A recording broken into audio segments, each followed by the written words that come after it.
A 52-year-old father of 5 was killed in West Cork yesterday when he fell from a teleporter while repairing farm buildings damaged by recent storms. An investigation was launched immediately by Gardaí and Clonakilty, and by the Health and Safety Authority, following the tragedy, which occurred shortly after lunchtime. The man, who was from Enniskeane, was working in the teleporter to repair a damaged steel roof farm at a holding at Kilgarret when he fell more than 6 meters from the teleporter's bucket and suffered fatal injuries. Emergency services were alerted and paramedics worked intensively on the man, but he was pronounced dead.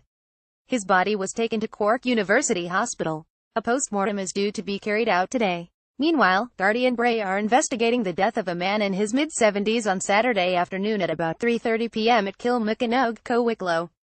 Gardaí said they were alerted that a man had fallen from a ladder while carrying out repairs to his farm shed. His body was removed to St. Columcille's Hospital in Loughlinstown, where a post-mortem will take place. The Health and Safety Authority have been notified and investigations are ongoing, according to the Garda press office.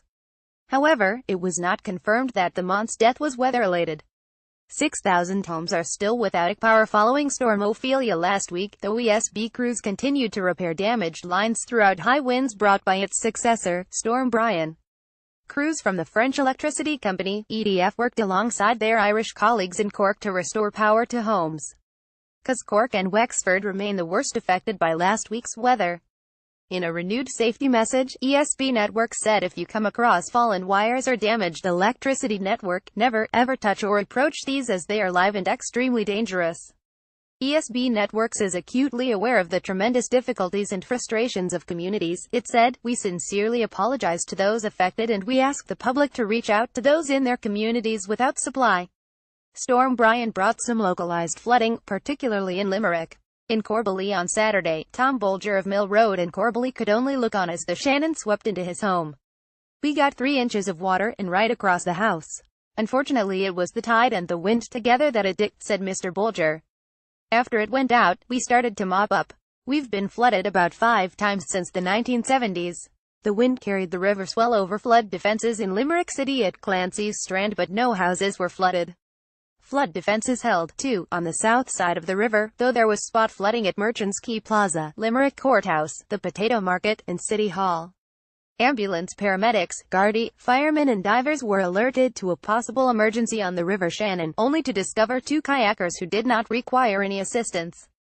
I don't care how experienced you are, you shouldn't be in the water when it's stormy like this. Someone might think you're in trouble and call us, and then it's a waste of our resources, said one emergency worker. Fears that high tides could have led to serious, widespread damage all around the coast proved unfounded, however. Inland, the Blackwater burst its banks in North Cork, but there was only minor impact in both Mallow and Fermoy.